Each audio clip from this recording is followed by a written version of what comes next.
and if that had started. You got it. Awesome. Hello, everyone. I got my audio finally, I think, working where I can hear you and you can hear me. I am an interloper on this conversation since you guys have already started and are well into it. But if it helps, I know, Kathy, you were about to bring up some items. So I do think that the land use area was what I recall, one of the topic areas that we left off with last week. So, and I'm just here to, again, listen and to help take notes and make connections between the comments that you all are making and the content of the draft right now, and how we can capture your input and guidance and evaluate it for changes in the document itself.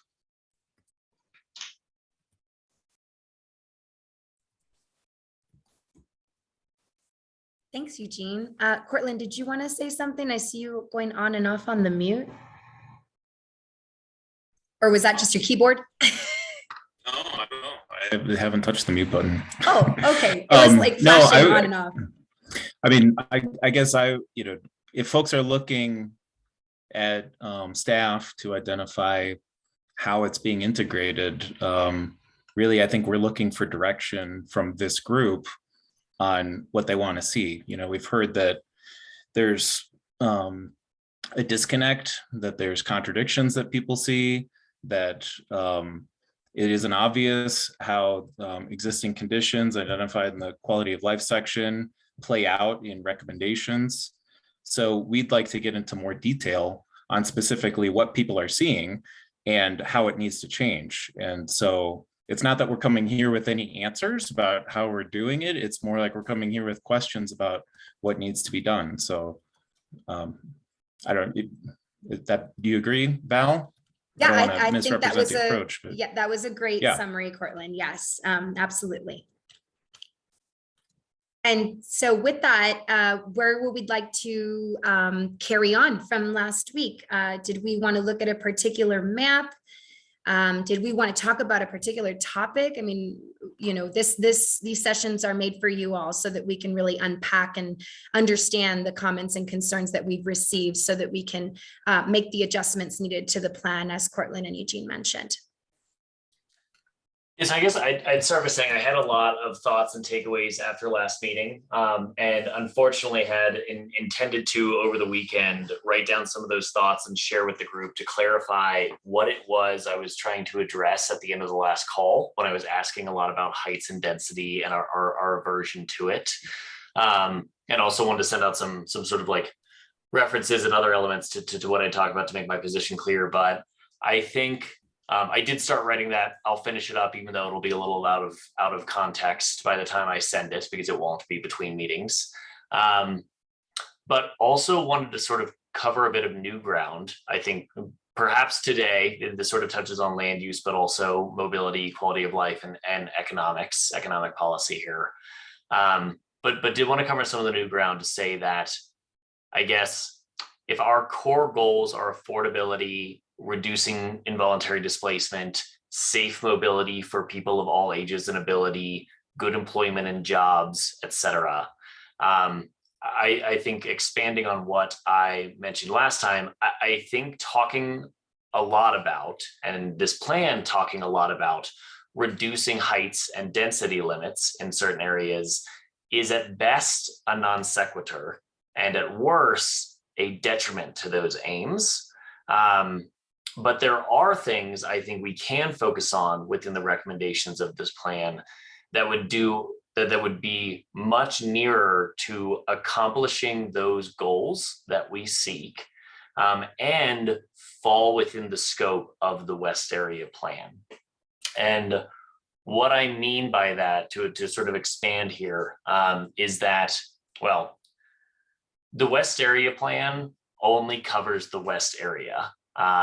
And it is a document that will almost exclusively be used for support of legislation and policy and judicial decision-making by Denver's City Council, Denver's agencies like DOTI, CPD, and others, and some appointed citizen boards like Planning Board. Like, our West Area Plan isn't going to be used for like or probably isn't going to be used for like state level legislation or federal legislation or things at higher levels of government that we can't really control. So I've been trying to think about what our plan can do to help us reach those goals and as in within the scope of our plan. And in thinking about how this plan is aspirational and is supposed to reflect where we want to be in 10 to 20 years, not necessarily how things are on the ground today, I was thinking we could focus some of the plan's recommendations more strongly on policies that have those impacts or like strongly correlate with those impacts of more affordable neighborhoods, more stability in neighborhoods, safer mobility, lower carbon outputs, et cetera, whether or not those policies are actually legal to implement today. And what I mean by that, by way of example, is that at the state level, rent stabilization policies and anti-gouging ordinances, any control over the cost of rental in the private market is illegal in the state of Colorado. But that doesn't mean that that will be true in the future. I mean, already in the last year, we saw the Telluride ordinance overturned, and Denver now has an inclusionary zoning ordinance, which 2 years ago was illegal at the state level. It's not something we could do. So I was wondering if, and this isn't really land use so much, but would probably fall within the economic opportunity recommendations, or I don't know, quality of life recommendations, somewhere in those lines, because the goals are really stability in the neighborhood. Wondering if we can reflect what we're hearing from this group and also the community around, I want more affordable housing, I want more stability in the neighborhood, I want to reduce involuntary displacement, and suggest somewhere in the plan that we want further implementation or exploration or study or application of policies that we know accomplish those goals, whether or not they are legal today. So we could even include things like saying the community would support or advocate for the implementation of anti-gouging ordinances and rent stabilization policies. Totally separately, would advocate for increased or enhancement of tenant protections, such as just cause eviction ordinances, rental registries. There's probably 40 of these I could list off, but are things that are not related to the price of housing, but are related to keeping people in the homes that they already live in and protecting them from unscrupulous landlords, things like that. Because these policies are truly associated with those outcomes of reducing involuntary displacement and maintaining affordability or enhancing affordability way more so than anything about heights or density or these things that are land use oriented. And so I was wondering if it's possible for us to put in the plan things that we're saying, these are things that the community wants, whether or not there's something that we can implement tomorrow, so that down the road, say at the state level, we can do things like rent control. Then we have a community-backed plan to go to council and say, we've been asking for this for a decade, it's past due, and we have community support for it, and it's been here all along. So that was a lot. It's not necessarily land use. I don't know which of the categories it would fall in, but I think speaking to how the end of our last conversation was, what are we trying to get at here was safer mobility, anti-displacement, et cetera. I'm wondering if the focus should be less land use temporarily and should be a little bit more, how do we get at those policies or how do we get at those outcomes? So I'll stop there. Yeah, no, thank you, Jonathan. I think that was great. And I want to clarify that while we wanted to kind of focus on land use, again, you're mentioning all the intersectionalities of these things, right? How they all intersect with one another. And also thinking about the recommendations and how you all are reviewing the plan in terms of, we've been looking at the maps, but we also want to speak to the recommendations if there are suggestions that you all have as well. Jonathan, I think you brought some great things up to the table just to start the discussion. So Kathy, I want to go to you and then we can go to Elizabeth. Yeah, thanks. So when I look at these different maps as far as land use, I think we still have some inconsistencies in regards to how they're playing out and the way it exists today with the land use that's there versus the way it's speculating down the road, how it would change if you're looking at opportunity areas or you're looking at future places. So I hear what you're saying, Jonathan, that it's important to look at the policies and stuff, but there are documents that also this will drive. It's not necessarily rent control, but it certainly is zoning. And zoning is something that's at a local level. And so that is something that this plan will be used for when another rezoning comes up to reflect intent. And this plan will be reflecting maybe a higher amount of upzoning than we would want to see happen. I always am curious about the missing middle when we're talking about opportunity areas and how that plays out in changing the zoning, and that's at a local level. So I think we need to still grapple somewhat with these maps, but also I sort of echo that we do need to tie it to those policies. They're both and not just one or the other. Thank you, Kathy. Elizabeth, did you want to go ahead? Yeah, thanks, Kathy. And thanks, Jonathan.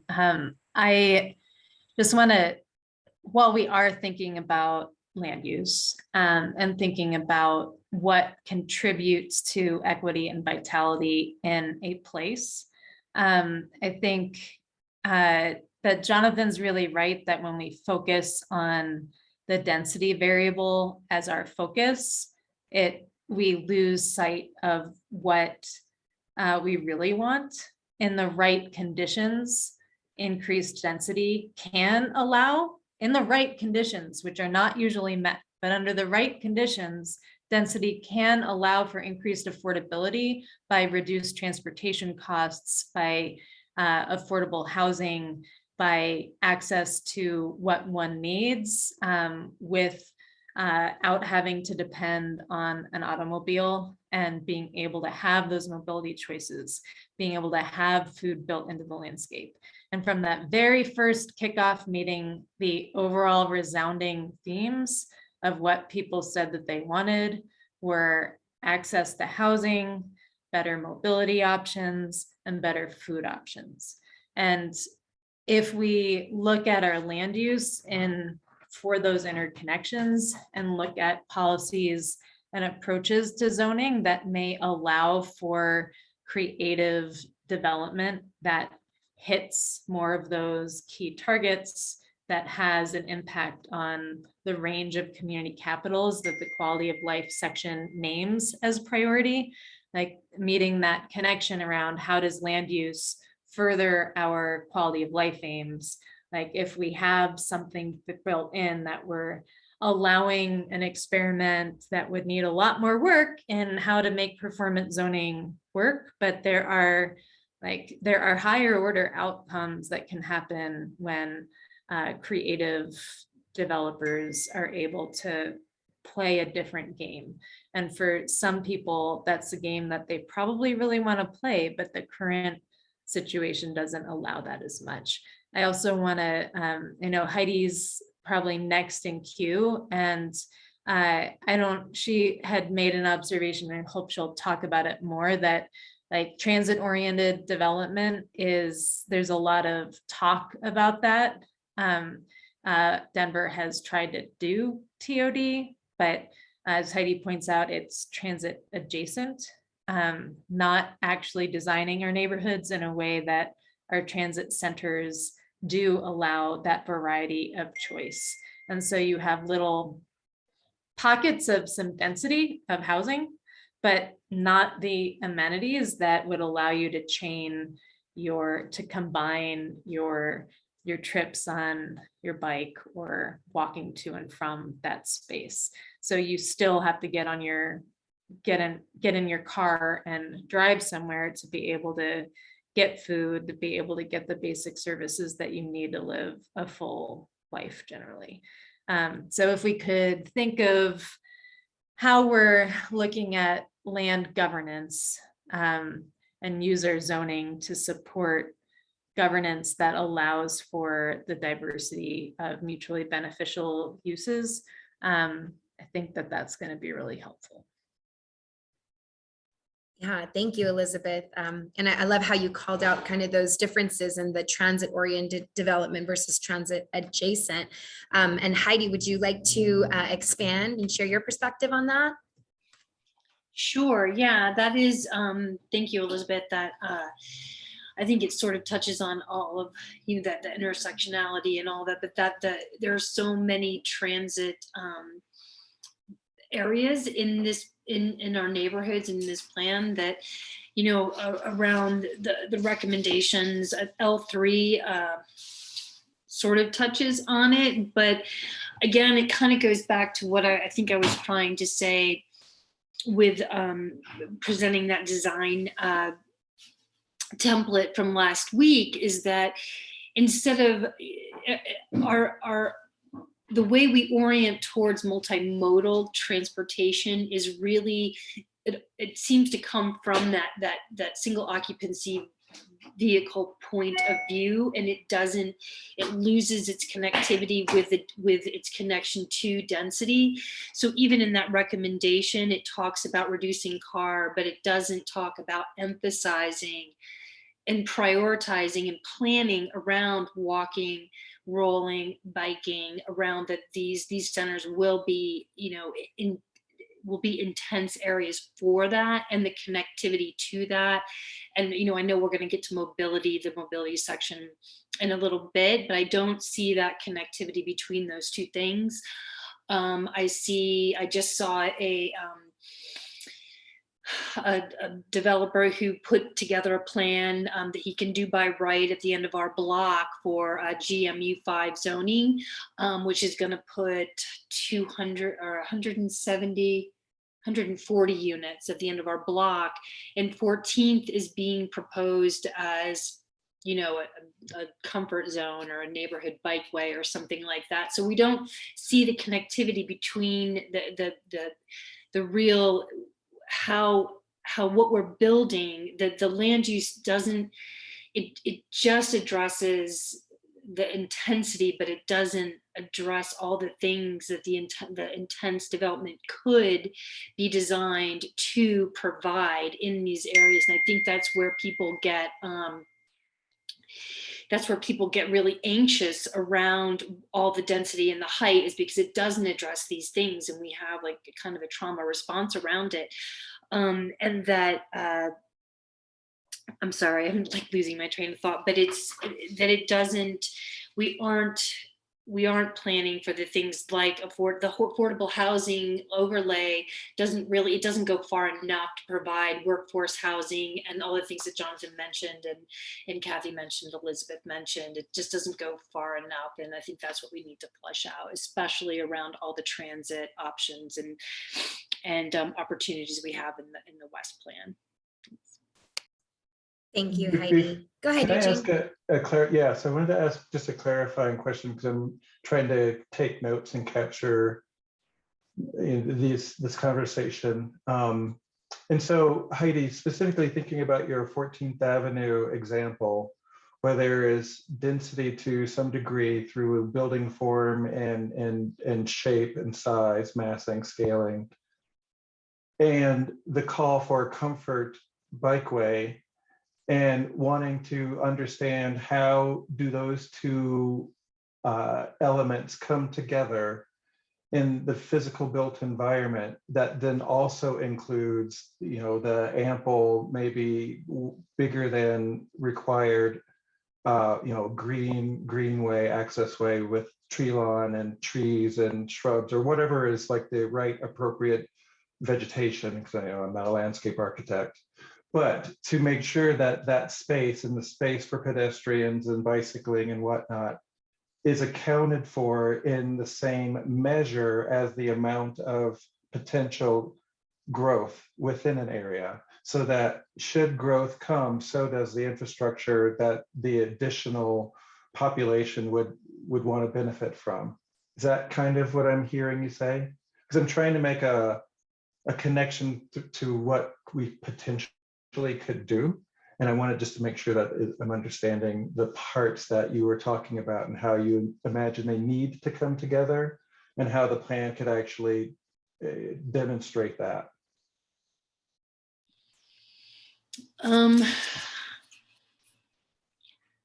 So I'm not, so, you know, I don't know how to, I'm not sure how to answer like that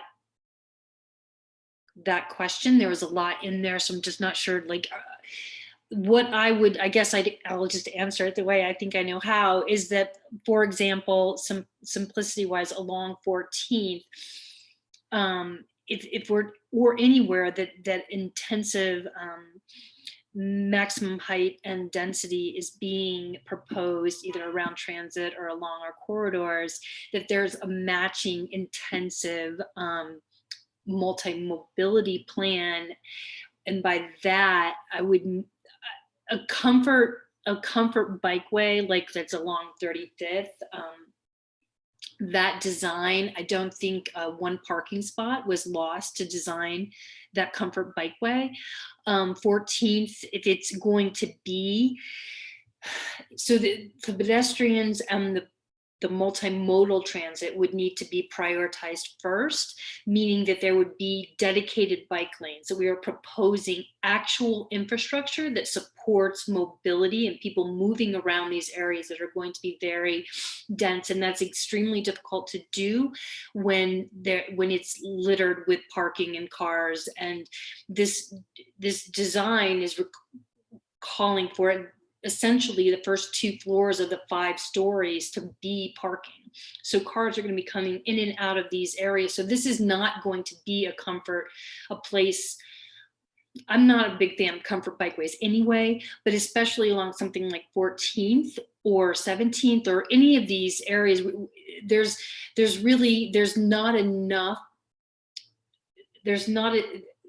not really a lot of infrastructure being recommended around multimodal transit. It's dedicated bike lanes, probably removing of parking to make way, shrinking of lanes, all of that stuff that would support the density, I guess. Am I getting at what you're asking?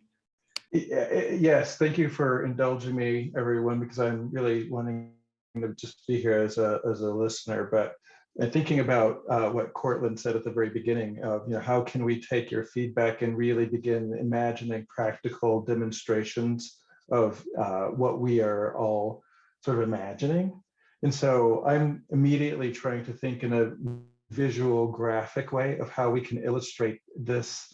I'm going to call it a formula, for lack of a better way of putting it, so that should there be X amount of potential activity, the priority should be, in this example of 14th, bike ped is the priority with transit, and then thinking about those elements first, and then thinking about what space is left over for cars and parking is an important second or 1B of that equation.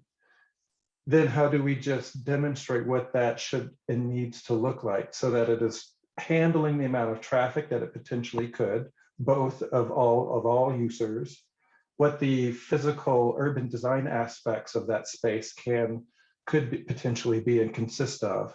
The water quality elements that can be a part of the green infrastructure and the new vegetation and what have you. So I don't want to, again, try to design all of this out, but I'm imagining how do we translate this conversation into an actual visual practical guide that could be used in this case, in this real literal 14th Avenue example, and then potentially other places that meet the conditions, which I think was what Heidi, or I'm sorry, one of you were talking about conditions.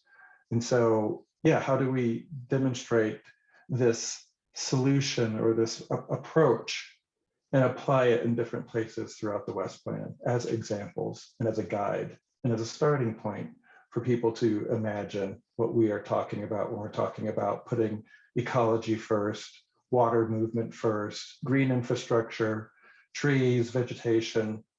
So I'll stop. But I'm trying to imagine how we can, realize the contents of this conversation. Yeah, I guess just putting that anywhere, assume that whatever is being proposed is going to be actualized at some level by development, and plan for those things like you said first, and layering all that stuff and making sure the plan is there. Yeah, and it's intense enough and it matches the intensity of the development that's being proposed. Thank you, Heidi. And just also reminding us that this is a very visionary plan, right? This is looking ahead at the next 20 years. So all very beneficial to what we're adding into the plan and trying to get to. Sean, thank you for your patience. Let's go ahead and have you go off mute and share with us. Thanks, Val. I really like Jonathan's thinking.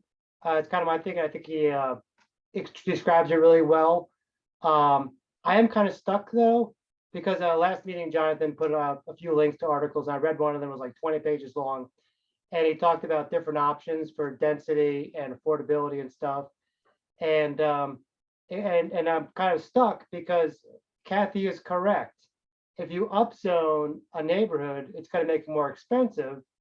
But the article points out if you do broad upzoning, it probably won't have much of an impact in price, and maybe none. But that broad upzoning isn't just our local area. It'd be for like the metropolitan area.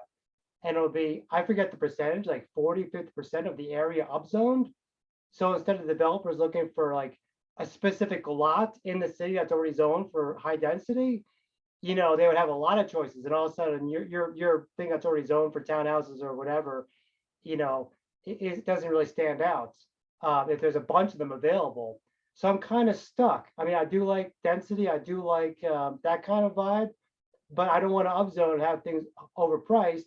And I don't see large parts of the metro area upzoning. Lakewood's not allowing it. And it wouldn't just be our area.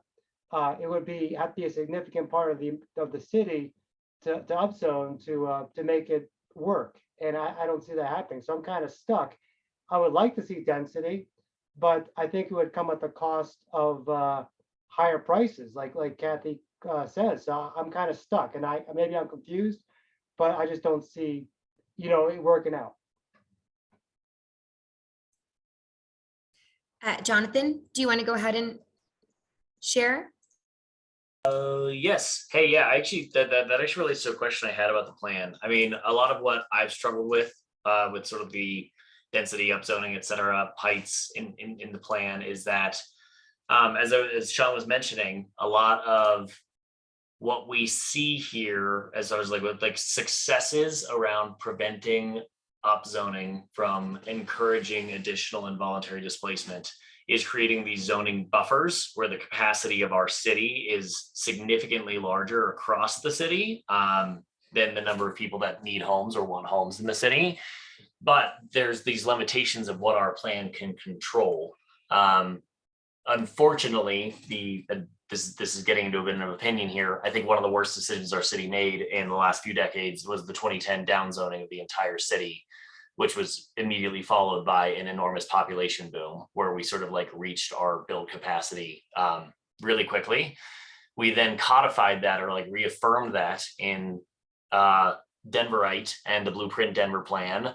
And unfortunately, like made it even worse by saying that areas of stability, areas that wouldn't grow, were basically all of our more affluent, high opportunity, high cost neighborhoods. So that's the position we're working from. And now we've had the ECAP and EAP come through and essentially just reestablish those density and height limits in those like wealthier neighborhoods. Those neighborhoods are enhancing this even further by getting a lot of historic districts and conservation overlays approved, further limiting construction in those neighborhoods. So like, I think the ideal thing for our neighborhood was if the whole city upzone pretty evenly, or if we upzone pretty evenly and did even a little bonus upzoning in those high cost neighborhoods rather than ours. But that all feels outside of what the West Area Plan can state. It's unfortunate because it's sort of other neighborhoods' choices are affecting our neighborhood. We don't want to prevent ourselves from getting nice things like environmentally friendly transit methods and local access to amenities that upzoning often comes with. But we don't want to bear the brunt of all of the new development either. It should be spread around. So then the only thing I've sort of landed on is the one thing we can control within our neighborhood is ensuring that we don't do the thing of saying that we will focus all of our upzoning in only one segment, such as North Sun Valley, but instead broadly upzone across our neighborhood. So it doesn't, I mean, on our future places map here, I think you can see it's like something like 60% of the land is essentially no change from today. And almost everything we're going to say is a residential change is on those very limited corridors and like North Sun Valley. So we're doing the same thing that the whole city is doing of saying like, we're going to put everybody in this narrow area and we're going to like raise land values like crazy in only that narrow area. It's kind of like the same thing the city generally did to neighborhoods like us of making us the brunt of all development. So it feels like the only thing we can do to mitigate that is if we're already going to see some change, at least let's make sure that the change is shared throughout our neighborhood here. Bring the rest of this land, Barnum West, Villa Park, all these things into the fold instead of just putting it in Sun Valley in these narrow corridors. All of this said, I'm wondering if I'm wrong here. Is there any way that our West area plan can comment on the rest of the city? Because it seems like unfair for us to judge our own fates, but to have like other elements of the city opt out of, or I should say, attempt to opt out of change, as impossible as that is. So I guess two comments. One, I would advocate for at least broadly like softening the upzoning in our area here of saying, we're going to bring everyone up a little bit instead of a couple areas up a lot. But also a question of, is there anything we can do about the fact that the other neighborhoods aren't really playing nice here? Thank you, Jonathan. So can I go chime ahead, in real Eugene. quick? So I just wanted to take what you said, Jonathan, and see if I am capturing it correctly as a note. One question or the general sort of tone or content of your comment is about the single unit zoning or the low residential zone districts that we see on the map.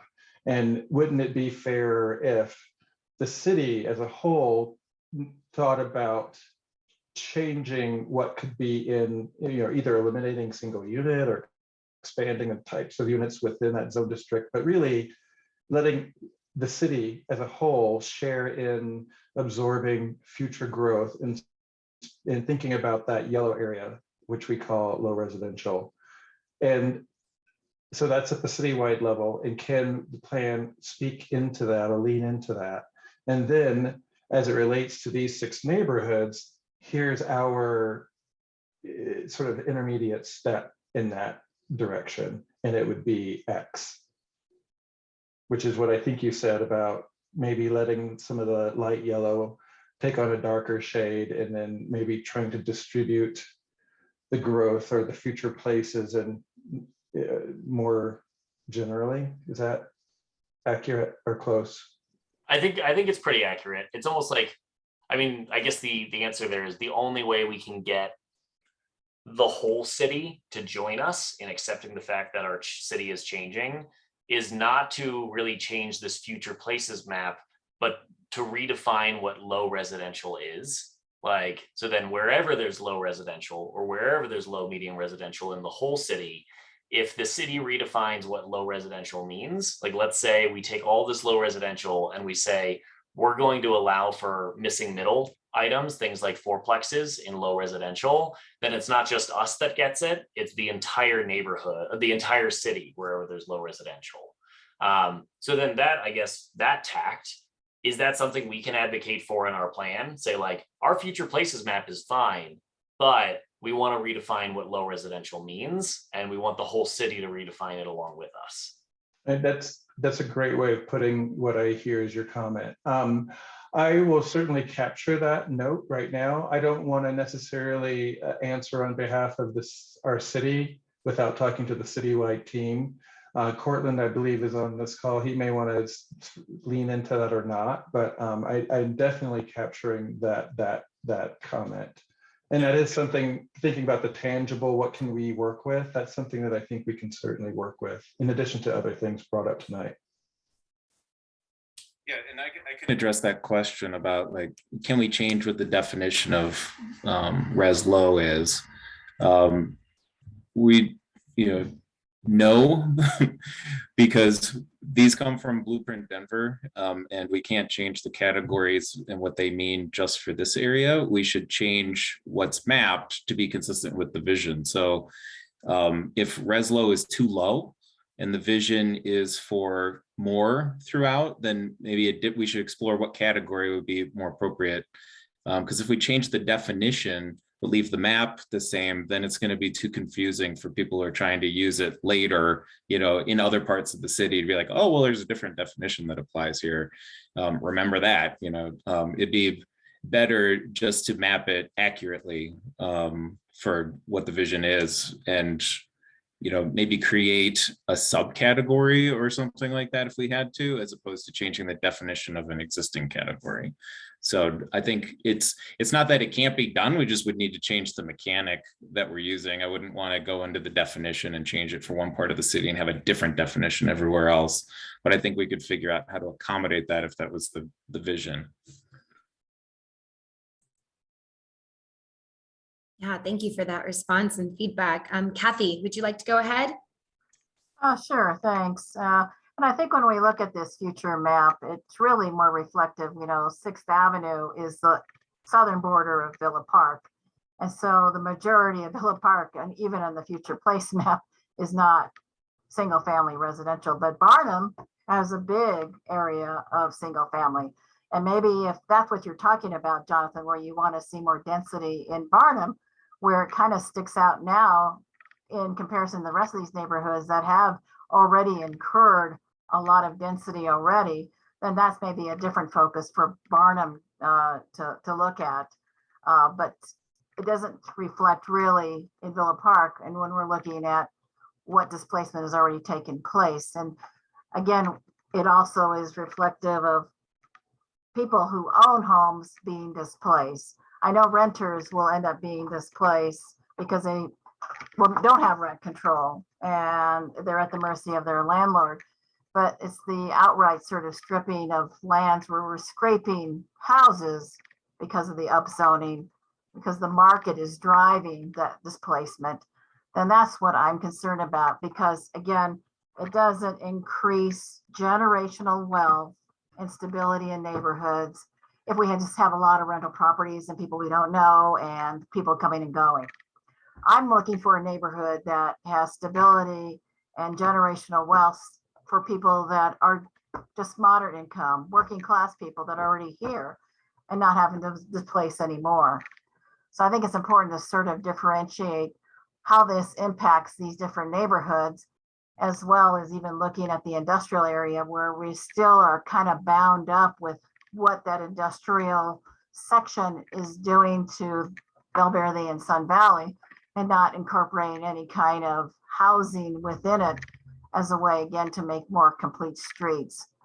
So I think we need to look a little deeper and seeing if there are pockets that want higher density like Barnum, then that's something I guess you might consider looking along First Avenue as a building block to really continue maybe more of that commercial area across the whole First Avenue from Federal to Sheridan, where it has now some pockets around Knox, but you see pockets around Sheridan, Stewart, you see pockets around, you know, different sort of areas like Wolf, where you have these automobile areas of different kind of commercial development. Maybe there needs to be more of an ongoing sort of commercial development along First Avenue that might support some of the higher density beyond missing middle. You know, maybe you're really looking at connecting more at a higher density of, you know, several stories, which doesn't seem to be reflected that much in the opportunity area map. Kathy, would you just repeat that last little bit? I want to make sure I captured that correctly. Were you referring to like the First and Knox kind of areas and other sort of small commercial nodes, and should maybe they have some additional height or opportunities identified between maps? And it seems like along First Avenue, you have beyond just Knox Court and Sheridan as a commercial area.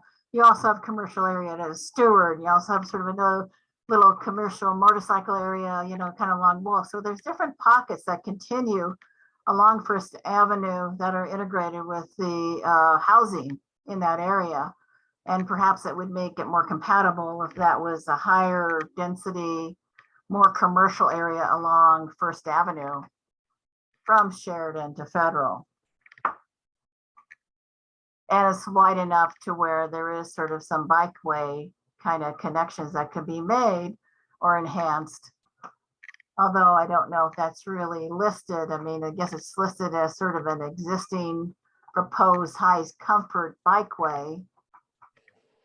And maybe that could be even more enhanced, you know. Yeah, absolutely. And thank you for this. This is, again, I want to just sort of elevate and highlight these types of comments are really, really helpful because I can then, you know, imagine how we can literally update these maps and the supporting material to, I think, get more at what you're referring to, into what Heidi was saying earlier, like matching the infrastructure needs, given the priorities for these areas and how that corresponds to any kind of potential future development. And so, okay, that's really helpful. Thank you.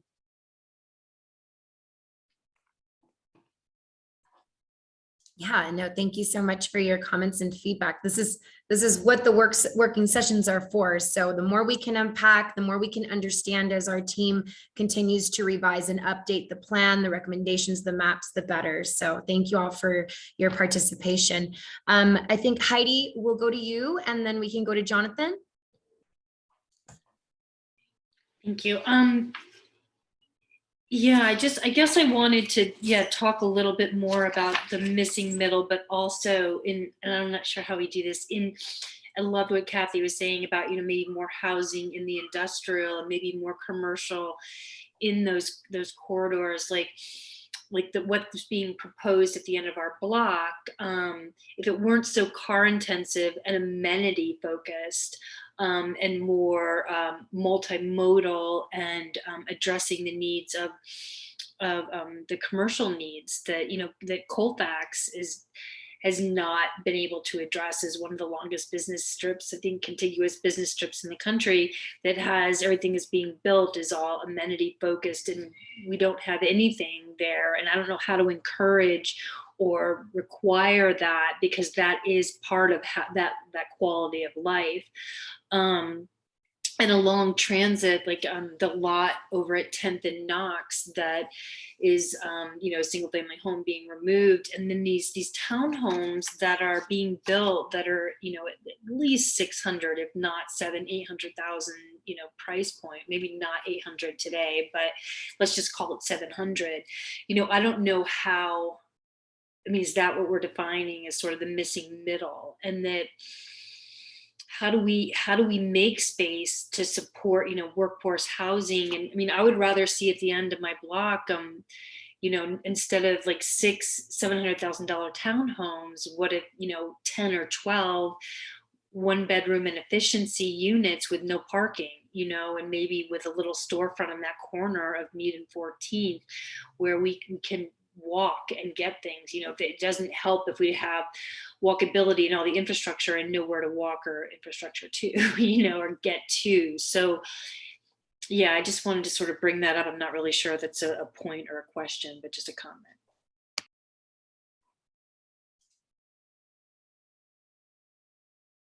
Team, any follow-up on that? Eugene or Cortland?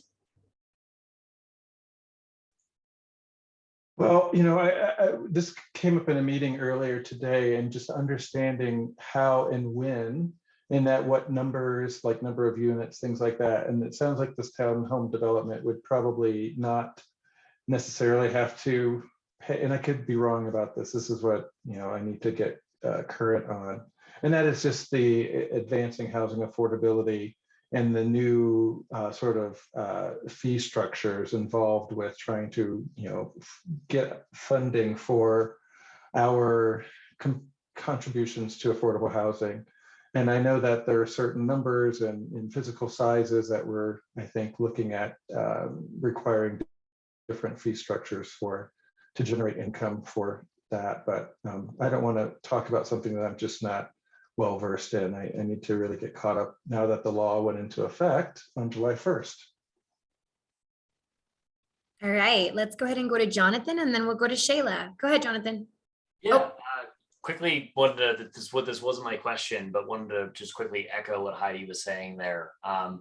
Unfortunately, it seems like the strictures we have today for zoning and are unfortunately in some ways being enhanced by this plan make it really hard for us to have that vision of like a corner store with some units over it on Colfax. The lot right next to me, I pretty much live on Colfax.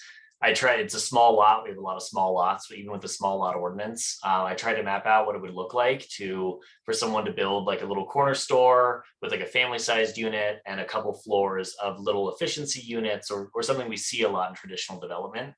But because of parking minimums and because of setback requirements on height against between Main Street neighborhoods and residential neighborhoods and all these other little cuts, it's actually just impossible to build. Like it's fully illegal to build.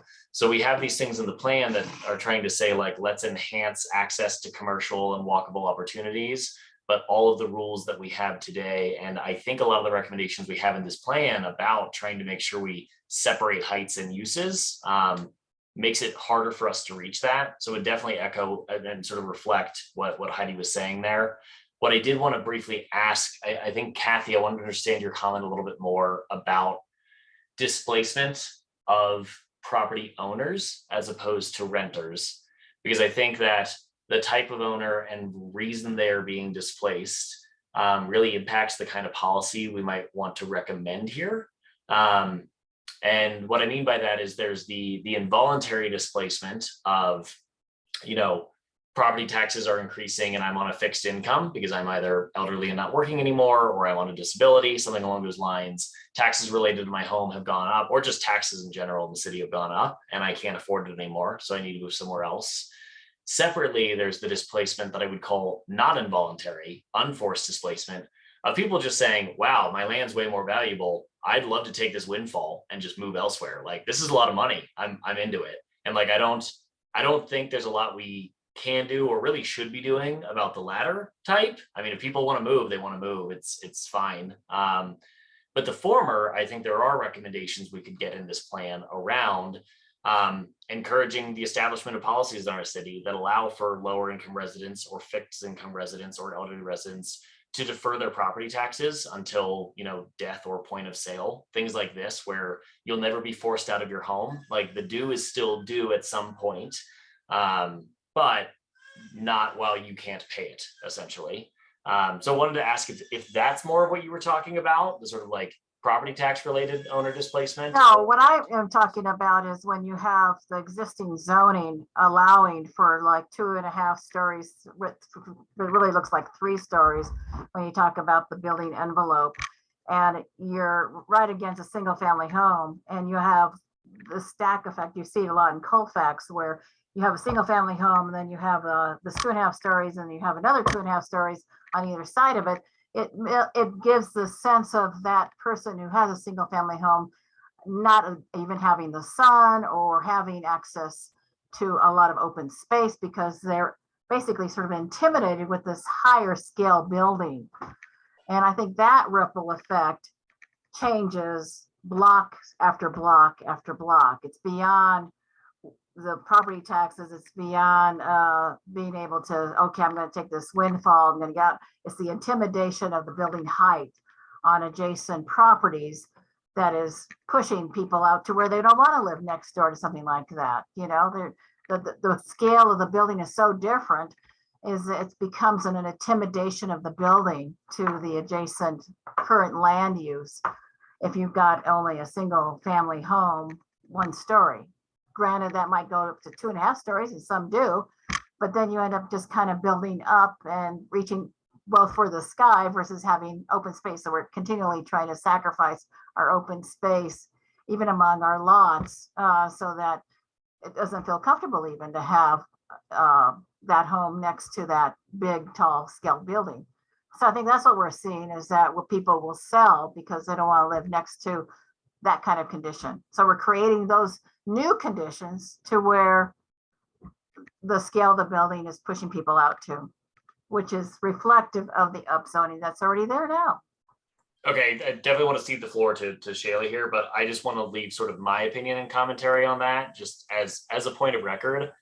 I don't think we should be doing anything about that. I still think of that as people choosing to leave. It's a matter of preference. Yes. Like, do I like living next to tall buildings? Yes or no. Do I like the amount of sun I get? Yes or no. We own the property we own, and like our neighbors can, make their own choices, and we can choose about where we want to live. I think of involuntary displacement as people who don't have a choice because they cannot sustain their life in that community anymore, as opposed to someone who says, I no longer have a preference for this community. So we might disagree on this, but I would just note that I definitely disagree with you about that, Jonathan. Totally right. Yeah. Okay, I just want to get back to facilitation here because we do have hands up and I want to make sure to respect everyone's voice. So Shayla, why don't you go ahead?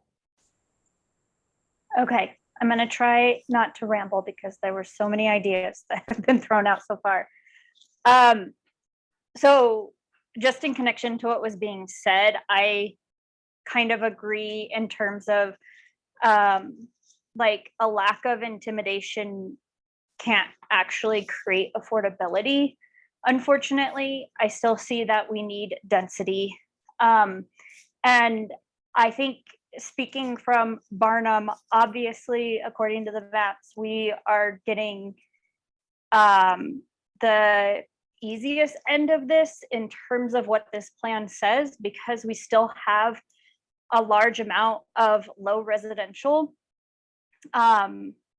With that, the way that I've been seeing this come through in terms of trying to create density is by having the opportunity for homeowners to stay in place and develop their own property with ADUs, and how in, I think it's L5, which this is one of the things that I would like connected through to the Barnum portion, talking about the citywide policies for ADUs and then also for WDRC's accessory dwelling pilot that they have going on, because that is an encouragement of keeping affordable rents, because they require an 80% or below, I believe, AMI tenant. Again, I'm trying not to ramble, but connect it all back through. I personally am fine with density for the Barnum neighborhood. I will tell you that in being in this neighborhood for 13 years and going to the neighborhood meetings for 10 years, that everyone that I talk to who has also been here for a long time is concerned about the character of the neighborhood change, which is why I think that you see what you see on the maps in terms of how much low residential we have. If we were to consider expanding along First and Knox, I think that's great. I would say that going back to what Heidi was saying about 14th and needing a really a great modality along First would be super important, especially because we have the Barnum Elementary along First. So assuming if we were creating more density and having more people through there, I think it would be important for the people to be able to travel along there without the threat of vehicles and harming all the people that are then living and working and moving through there. I think that's all of my notes and my thoughts along the way. So Yeah, Thank thank you you, so much for Shayla. that. Yeah, and we also have the library along First Mhm. as well. So thank you for that comment. yeah. And then before we go to you, Elizabeth, I do want to acknowledge some chats that have come in. It looks like Heidi, you had mentioned, I guess if it is market rate townhome in front and affordable housing in the back, that was a comment I wanted to read out loud. Sean, I don't want your comments to go unheard. In terms of displacing owners, my next door neighbor is thinking about taking an offer from the developer. In exchange for the sale, he wanted to get one of the developed triplex units. The numbers are close. Lots worth 600K, triplex unit probably around 800K. I see that working or close. and adding some neighbors.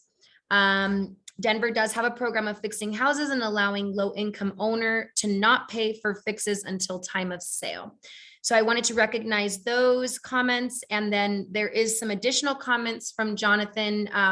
After Elizabeth goes, then maybe we can get into that a little bit more, Jonathan. Elizabeth, I want to give you the floor. Great.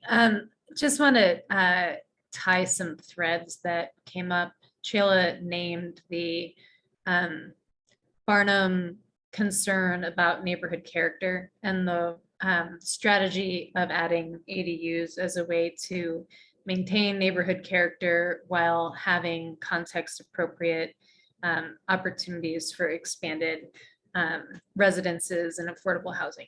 And we definitely think everybody here wants to amplify as much as we can the policies and the pilots and the results of the case studies that WDRC has been having around that approach. And we've made a lot of headway there. I think that this is for the housing conversation section, maybe more than this one, but the missing middle question is there. And even like we've keep repeating that we want to be clearer on what forms of housing we're prioritizing around missing middle. I also would personally suggest that we call it something that is clear, unless we have to call it missing middle. It leads to these double negatives about like building in missing middle. Like I know that there's literature and there's definitions and it's valuable, but it also is confusing because the way people talk about missing middle is also the way people talk about trying to get middle class, and missing middle doesn't refer to income at all. It is about, like, the literature in missing middle is specifically about like the forms, the different types of density and expanding that variety, but it's a very confusing term. And I think for the public release, if we call what we're doing to increase the diversity and equity of housing, I don't know what we call it, DEI housing, I don't know what we call it, but missing middle is like really confusing just in common English language. And then it's confusing because it has, sometimes people do use it as if it is trying to increase middle income, like workforce housing as that strategy. And it can do that, but it's not, it's a building form thing. So that's, I don't know, I don't know where to place that, but but that diversity of housing type form is of course important for our conversations about our land use planning. I think Jonathan brought that in well, but returning to that neighborhood character part, I also think it's valuable to emphasize what WDRC is doing in terms of policies that need investment around helping people know that they have options. It's not so simple to say, it's just free choice. There's context. And I think that one of the legacies of living in a neighborhood that has been redlined, living in a neighborhood that has been stigmatized and referred to as a ghetto a long time, there is an extra likelihood that when offered get out of jail free card, or like getting a big offer from a developer when you have been dreaming of not having to live there and live in the suburb, there is often significant remorse for people when they sign on that line, they move to the suburb and then realize that the suburbs now have deteriorating infrastructure and they're caught driving a long way and they no longer have the social capital. And some of WDRC's programs that require investment are helping to allow people to know what the range of options are,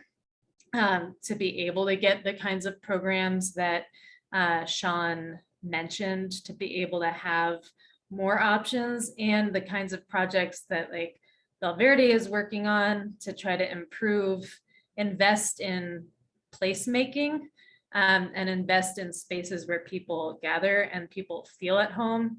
One of the most surprising result from my dissertation research in Austin on home repair programs and gentrifying neighborhoods, I thought that home repair and gentrifying neighborhoods would make those homes more affordable people and allow them to save money on medical bills and utility bills, and that would help them stay.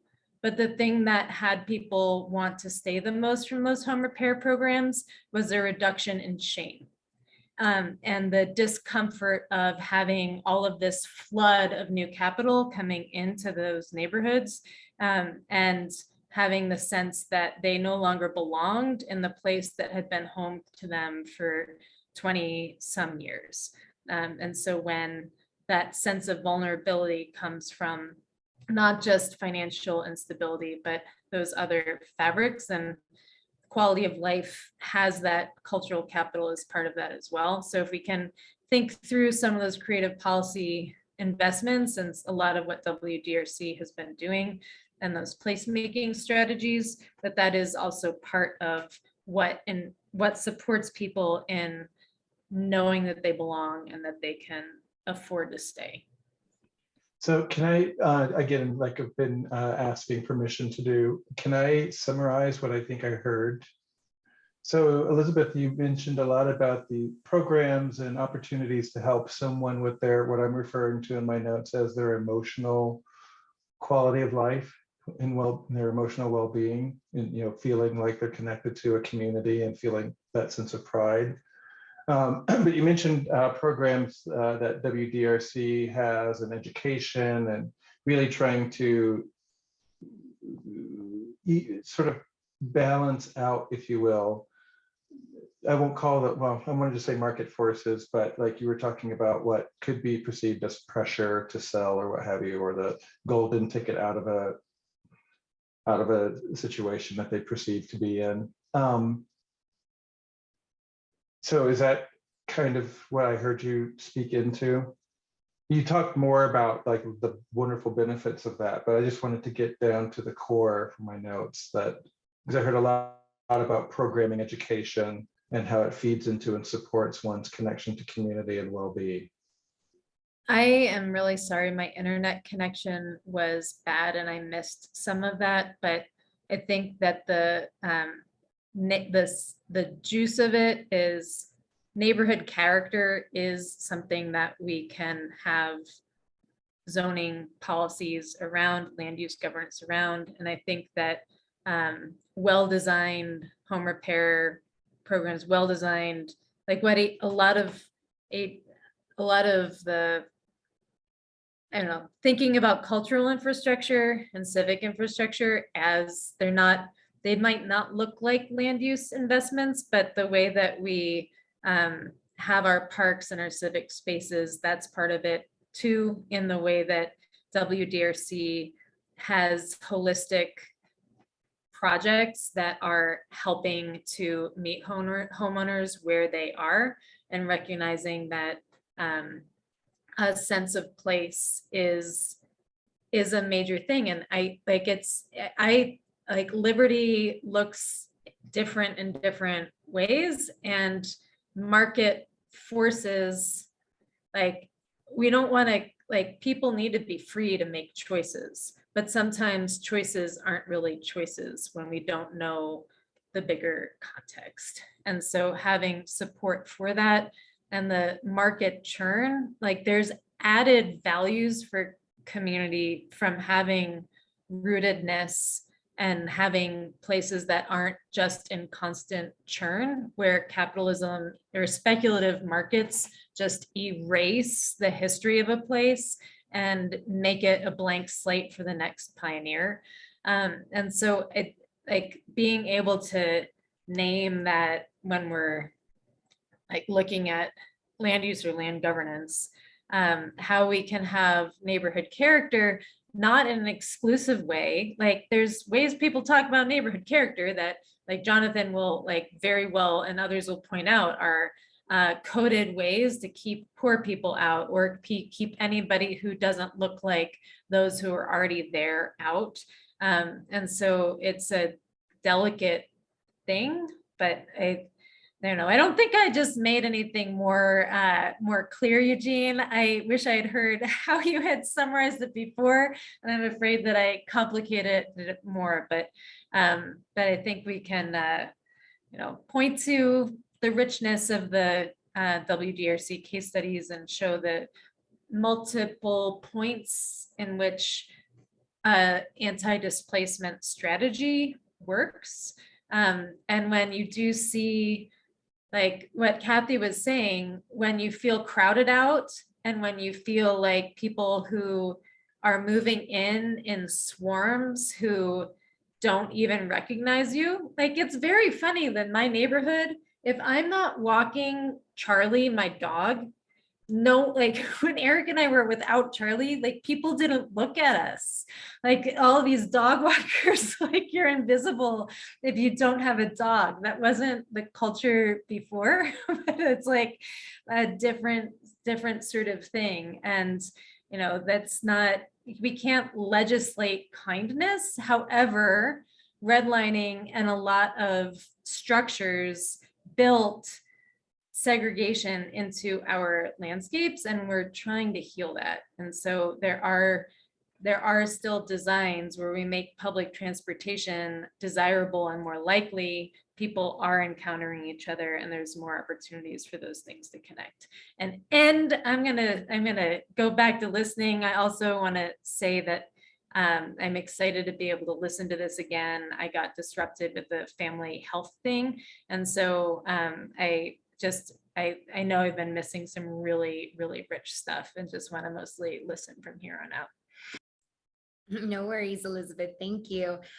So I checked it in the chat, but I didn't get any comments. It is 5:11. We haven't taken a break. I know this is a lot that we are talking about, so I don't want to interrupt that, but I do want to check in and see if we need to take 5 minutes just to refresh, or if we want to keep going till 6, we can do that too.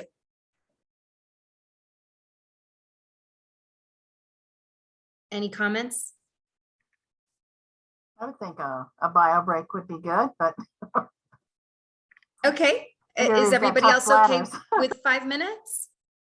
All right. And then we'll get right back into it. So, Yeah, sorry, I couldn't wait. I had to go. okay, let's come back at 5:17 then. I'll see you all then. Thank you.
All right, 5:17.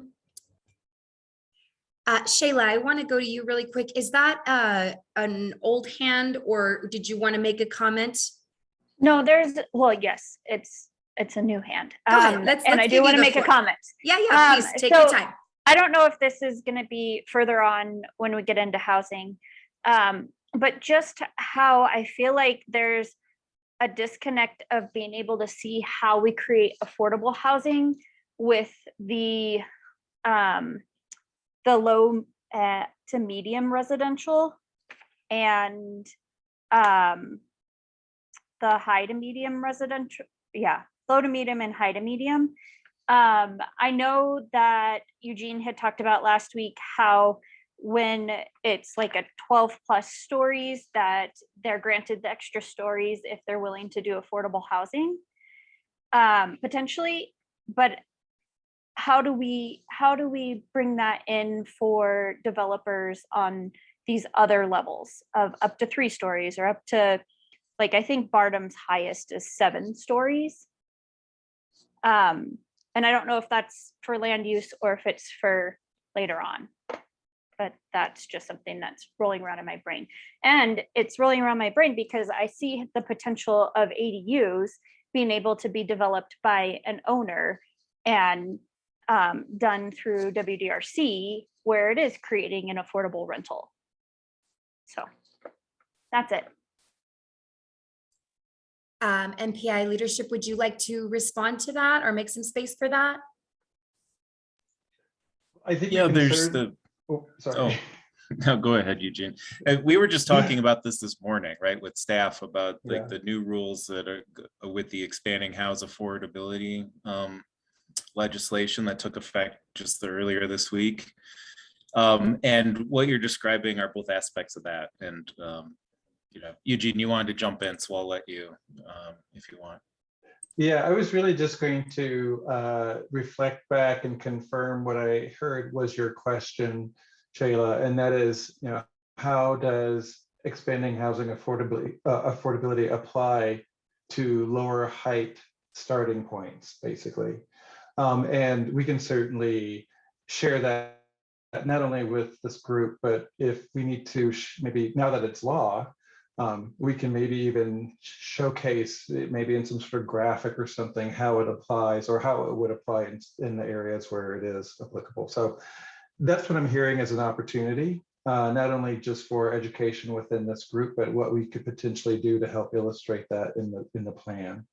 One thing that we have to be careful about is capturing any one moment in time too much. But so that should EHA morph into something else in 5 years, we don't want to necessarily have this plan locked to something that is no longer applicable. So we would want to make sure that any future iteration, if that carries through, and the development of other programs that they would carry through. But again, we can talk about that at a different point. But I just wanted to make sure I captured your question correctly. Well, and just for clarification on how it works, I've heard, although I haven't seen it yet, that Councilwoman Kinich produced a really easy to understand video that kind of answers some of your questions. Because I think where people are getting confused is that this EHA is a combination of requirements and incentives, right? And so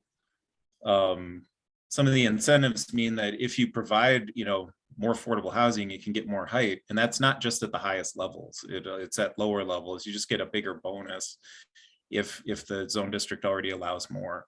But there's a requirement that kicks in at 10 units. So if you're doing 10 units or more, then you're going to have to meet some affordable housing requirements. And that's an oversimplification, but we should all watch Councilwoman Kinich's video. I think it'll clarify the specific rules. Yeah, and I was just going to mention, Cortland, I'll go on the website and see if I can pull that link for us. And if it's not on the website, I'm sure it is if that's something that came out citywide. But we'll make sure to get that to you all as a follow-up to this discussion. I want to go back to the chat because there is a lot of side conversation going on in the chat, and I just want to open it up for the folks that have been commenting in the chat to see if you all would like to expand on anything that you've provided in there.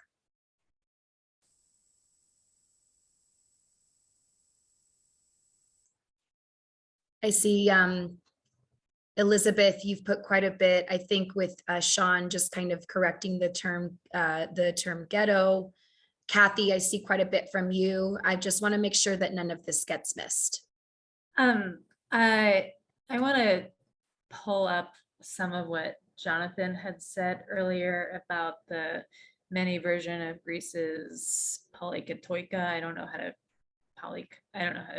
but some of the creative approaches to housing development, I would love to make sure that we name that those are things that we are looking to, that we want to encourage. And I don't know if they're, in terms of the aspirational statements, I think we would be well served also to lift up examples of that. Like I've mentioned a couple of times how great it would be to have a case study that includes West Colfax lampstand and the Raleigh housing that they developed that's kind of in that where a group of, well, Chantel and Chad developed the place, but they did so with the intention of building an inclusive community, and they did so right by the rail, and there's place for all of the kids to be playing together. And that was a private community oriented developer that made that happen. And then they also developed just a few blocks over the flats, I think it's the flats at Sloan's, or the Sloan's apartments at the end of not Sloan's, Stewart Street, the end of Stewart Street where I live, at the end of Stewart Street, right on the trail. They built affordable housing there, and naming that there are policy contexts that have supported some of that to happen, and if there are any ways that we can incentivize that stuff. But especially given the original draft of the implementation section, recognize that the public sector and the private sector were going to be primary implementers of this plan, showing what the private sector can do when it's focused on amplifying community capitals would be great. Heidi, go ahead. I wanted I love that project. I haven't like seen it in person, but just looking, the one thing that someone tell me back in, oh, can someone let Jean back in the meeting? Oh gosh, I'm not too sure how to do that. Yeah, and I can send her if she needs to do something. I'm not getting a notification or anything on my end. I'll ask her if she's asked. Can you ask again? It looks like her name's back up. Oh, good. Okay. Oh, thank you. So, so the one thing I like about that is that I think it's a townhome, sort of slot home, maybe appearance, but the roof seems to be a shared space, which would require an HOA sort of setup, a community, some sort of community run, which we don't see and I know the slot homes have been sort of, put the kibosh on, but many of those don't have an HOA. They started to towards the end, but those, the developers didn't, because you can sell them better because no one has to pay an HOA. Everyone hates an HOA until, something needs to be replaced and things need to be painted. So these are kind of future deteriorating assets that are going to have trouble keeping up with maintenance because they're not structured that way. So I just wanted to point, I like encouraging that because of that component, that community component is built in there where it hasn't been with the other developments that look like it.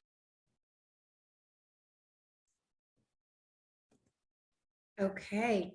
Any additional comments or follow-up with regards to this discussion, particularly from anybody that we haven't heard from yet today? Or anything else we want to go back to in the chat? Kathy, I see you just put a pretty big comment in there. Do you want to expand on that?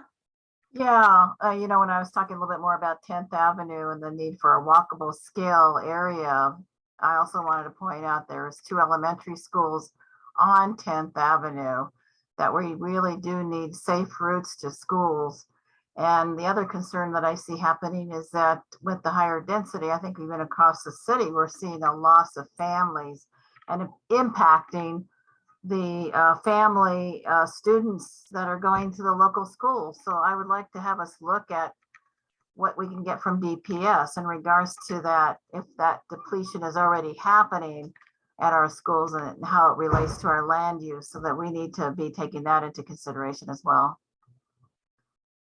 Yeah, that's a great point, Kathy. And I also want to recognize that the Valverde neighborhood is gaining the new citywide serving youth empowerment center in the old Denver PAL building as well. So again, more of a hub for youth, and how do we make that area safe as well with regards to routes to and from those places where our students are at.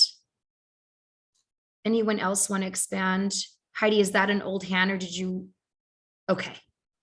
I guess just to underscore what Kathy said, are there ways that we can, like, wearing the West Colfax hat, one of the biggest regrets that we've repeated a bunch at the meetings of the Jewish community in West Colfax had supported the increase in density, thinking that it would support walkable places for families. And the result has been that it has not been families that have moved in. It's not been a space where their families have been able to find opportunities other than if they built the housing themselves.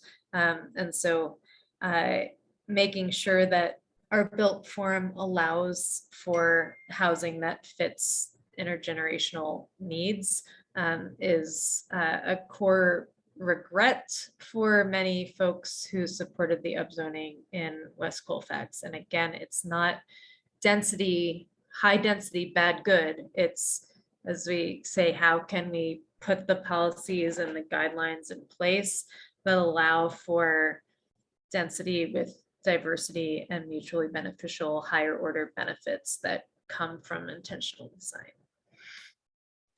So I raised my hand only to speak and lean into the fact that we have actually had some ongoing side conversations and in contact with the Jewish community in particular. And so we have definitely been engaged with them, and our teammate Becca has been really super amazing in that she's a part of the historic preservation team. And has been really working to help us highlight some of the unique needs of the Jewish community as it relates to housing.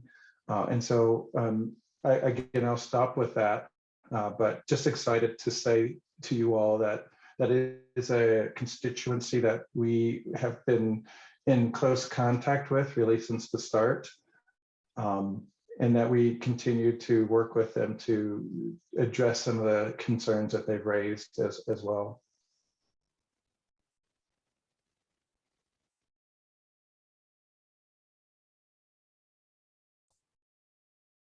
All right, so it's 5:31. We've got about a half hour left. Are there other thoughts, comments, questions, items that we want to discuss just with regards with everything that we've covered today? Any suggestions on where we should head next? Again, this is your meeting. We're not trying to lead this, so. And I think this is just to bring this up, just to remind us. I'm just looking at my notes through this, the land use, and just adding the floodplains and the natural systems overlay to all of this, and you know, how do we enhance that I don't know if that happens through development. Is it a requirement in development? Is it something that we can map out and link better? Is that part of the mobility discussion? And then it weaves back into this. Just want to keep bringing that water back in, especially since Yvonne's not here to defend it. Eugene, did you want to respond to that? I see your hand up. No, I don't really, I had something different, but go ahead. No, my hand was from previously, so I definitely was taking these notes down. So Jean, please go for it. Okay, Oh. thank you. Well, I haven't said much. I've been listening. Thank you, everybody, for all of your thoughts. I haven't changed my position from the statement that I made in the general meeting that we had on last Wednesday. And I know that Sun Valley is going to be probably looking at our portion of the map in detail. So I'm just trying to figure out really the best way to convene that group to take a look at it. Because I'd like to do it in person as opposed to kind of the hybrid fashion that we've often done in the past. And to Jonathan's statement about height in and of itself, I would agree. If the city wants to go ahead and buy some of that DHA land and increase the amount of park space, then I think, 12-story building would be fine. My concern is just packing a lot of people into a very small and kind of, barrier locked space without any real outdoor amenities or gathering places that to a level that could really accommodate the number of potential people that 12 stories would allow for. I think people may decide differently in Sun Valley, but that's just my initial reaction to that. And I know at this point, probably every amount of usable space is being planned for as development. And very little of it is being planned as being converted to park space. And I understand that we can't even have our park on the map because it doesn't qualify as a park. And yet when I look at the density, say down at the riverfront, they would not have had that density at that level had there not been a riverfront park. And I just think I think it's unfair for Sun Valley to have to take the burden of all of the density because I don't see either the level of amenities or other kinds of supports that are really needed to make a neighborhood whole and vibrant as even having the space to plan for it. Now, I would like to really talk about that industrial space.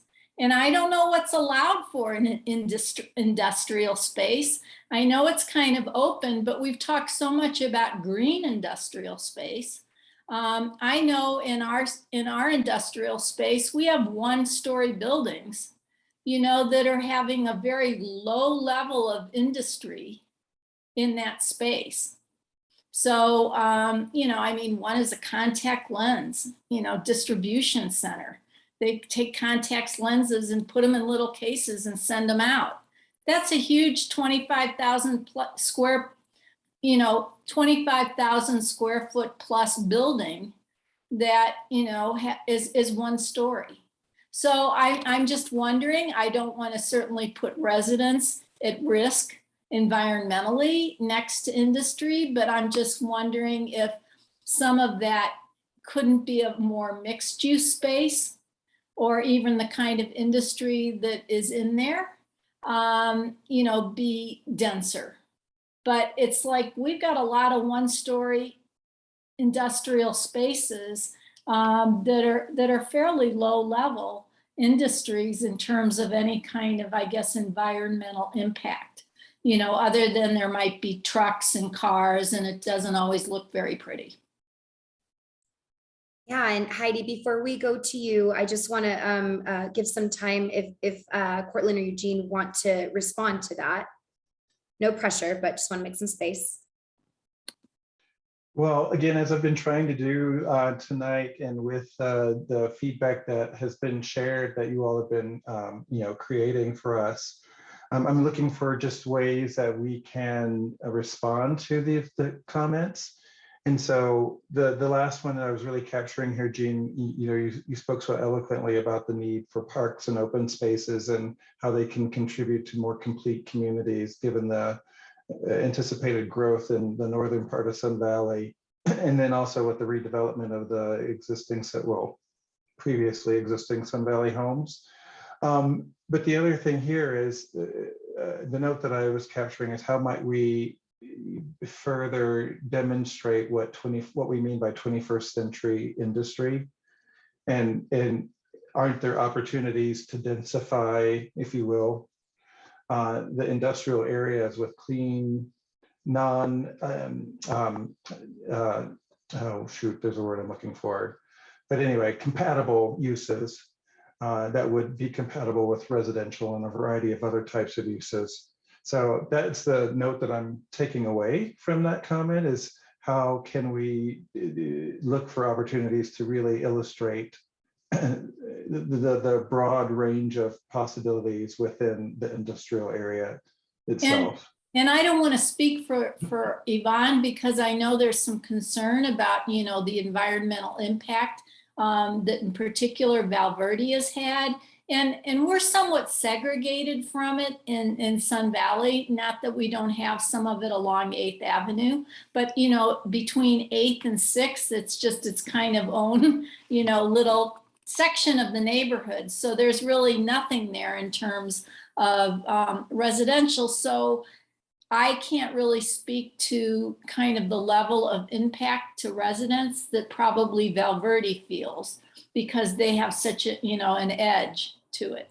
And what I can do with that is, yeah. Oh, sorry, I was just going to say really quickly, what I would like to do is explore with the team how we can take that feedback from last week and previous weeks about Valverde and factor that into visualizing what can be in that particular community. Right. So it's not a wholesale. Yeah, but Yvonne and I have talked about it, and I think that's what we're both hoping for, is more vision, of what can be there that is compatible, that still provides the jobs and and has an industrial use for it. So I think that's where we're looking for some pretty significant expansion of that, rather than just saying, let's let market forces kind of take it where it will.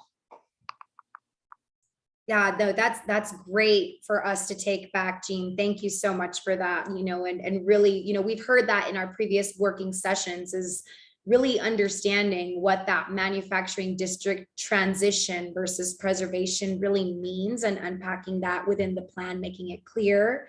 I want to go to Heidi, and then we'll go to Kathy.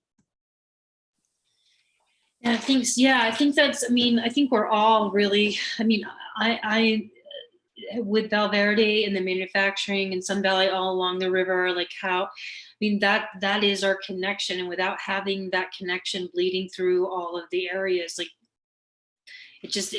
none of it really works, without it all working together. So I think that it keeps coming back. We keep coming back to this opportunity areas versus not just the parks, trails, open space, but also the environmental quality map that shows this increased, the detention priority areas and all of the things that the quality of life is recommending. And that's really, if the opportunity area could look more like that environmental quality and resilience recommendations, with maybe an overlay of the parks and the overlay of the mobility, once we work through that section, that's really the opportunity that we want to encourage is that, you know, green manufacturing, access to the rivers, more like identified green space along the river, all of those things. So that's, we keep coming back to that, and that is that flipping of the switch to talk about the ecology base, and it informs the development, right? It informs what comes there. It creates the potentialities. It's able to react and to I don't know the word, but it's able to you know, be able to transition into future without all these hiccups, like, oh, we didn't see that coming, so now we're screwed, we're at a dead end. Like this kind of a plan that's like the yeah, like this environmental quality, that's the kind of plan that if you're coming from that, it provides for all the things that we're talking about, and allows for all of that, and creates more potentialities, where the opportunity zone map, it limits, and opportunities are only available to some. So I know we've talked about that a lot, but it's always coming back to that. Can I ask a quick question, thinking about how to take that and translate it into something that can capture that comment? If the opportunities map, because I've now heard quite a bit of commentary about it, if the opportunities map was kind of, you know, let me just say, we'll go with this for now, but maybe there's an opportunity to rethink what it looks like. But then, for example, if there were sections or some sort of key to the opportunity map. So for example, the purple area, that's letter A. And then you go to the next page, and letter A defines or speaks to what opportunities the community sees in this area. So green infrastructure, you know, incorporated housing, higher density industrial, that's, you know, 21st century, which, so anyway, is that a way that we could maybe help or enhance this opportunities map, or have it be more communicative of what your priorities are in key areas? Would that be an improvement that we could make or explore? Maybe. I think we just need to talk about it a lot more, because I think that the main thing that this opportunity map does is it signals, you know, it's a signal. So how do we signal the things that we want?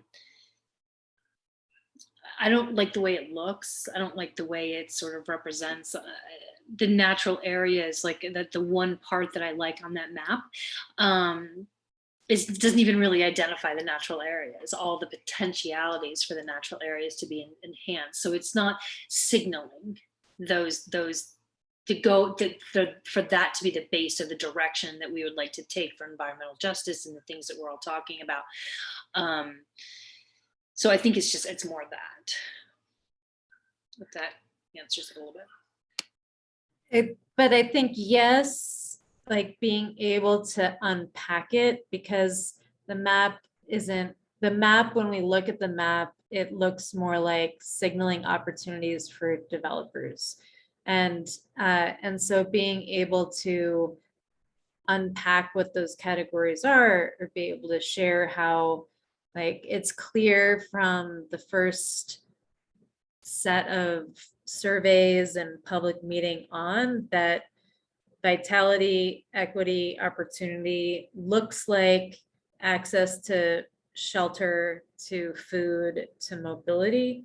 And to be able to, if we're talking about opportunity for vitality and equity, what does our summary land use look like there? And to be able to have a map that shows that coming together and unpacks what that is. I think the anxiety that map, the opportunity areas map, has tended to induce is that it's not clear what it means relative to opportunity for whom, and how the how the planning for place and intergenerational community health and wealth relates to it. So being able to unpack those sections more, or be able to tie how that's showing up. And maybe it's, tied to that initial assessment area where we're able to unpack more maps that layer together to be able to tell an opportunity story. Like in the tradition of opportunity mapping from the John Powell and Kirwan Institute, like it was always that there were lots of maps that you could look at current opportunity, current assessment, or future, and be able to see them individually, and then have some maps where they all came together. And yeah, yes, Eugene, and short answer, yes, unpacking it would be helpful. I don't know if it solves it all, but it definitely helps. So I just want to do a quick time check. It's 5:47. Kathy, I see that you've had your hand up. Thank you for your patience. I also want to recognize your comments in the chat. You mentioned, again, how can we use green zones to create more environmental justice within these communities? I'm hearing Yvonne echoing that as well.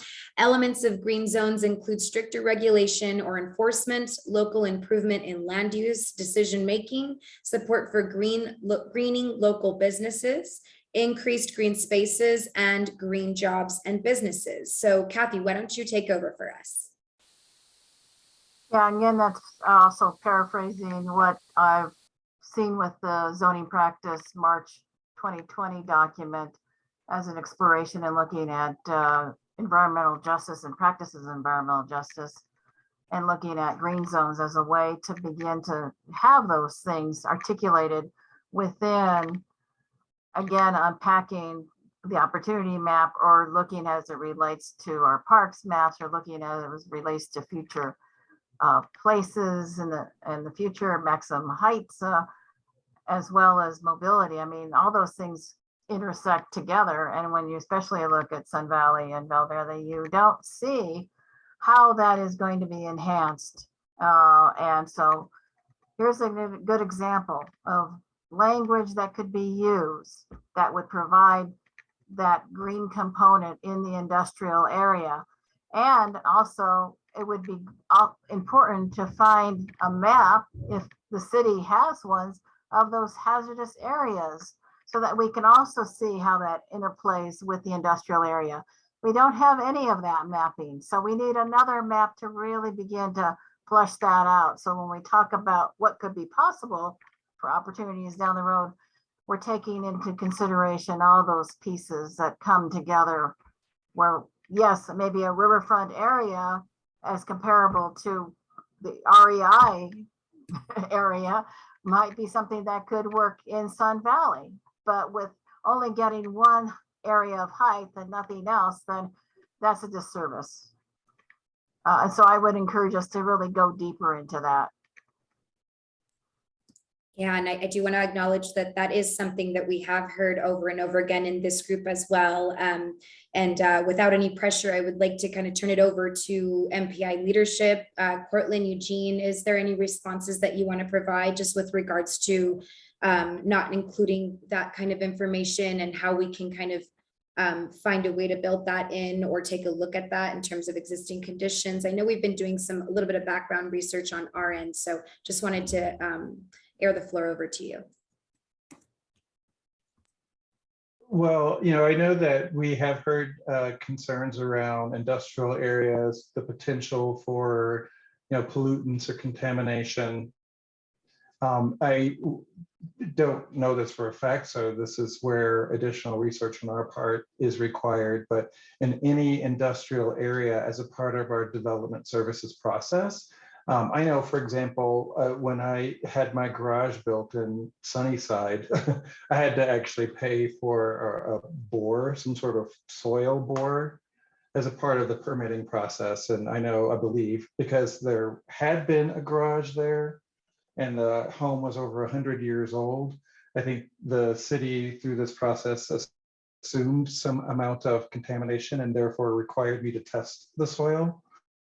So I'm not exactly sure if there's record of or any history of either zoning or the existence of a structure, if that automatically triggers some sort of, in my case, it was small, but that was a couple $1,000s. And if it's a larger development or an area that has a longer history, if it requires even more due diligence. So I don't know the answer to that right now, Kathy, but that's a note that I'll take and see if we can't get some understanding of what that process looks like in these locations, in communities where there is a history of types of uses that might have led to some level of contamination.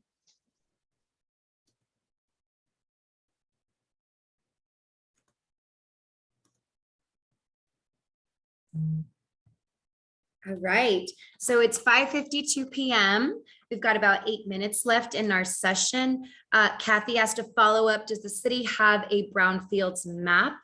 And this is something that I think Chelsea had been researching for us. And Chelsea, I don't want to put you on the spot, but I know that there was some state research or some ArcGIS mapping that you had came across. I wonder if that would be beneficial just to share with this group, because it's state public information and that's above our heads and it's available online. Definitely. I'm going to find that link and put it in the chat. You know what? I just came across it. Oh, great. So that is state information. That's not local. So definitely a resource that's available to everyone. And Chelsea had come across this a few weeks ago when we had been unpacking this conversation originally. And again, we're not sure how we can integrate or incorporate this kind of content into the plan yet, but at least just kind of understanding the existing conditions is helpful, right? And something that we've been asked to really unpack. So you've got that link there. Again, it is state information. And I do want to just recognize and respect everyone's time. So it is 5:53. I wonder if, again, speaking to those of you we have not heard from, and thank you everyone for participating. If there's any follow-up, any comments, questions, feedback, as we are wrapping up this session.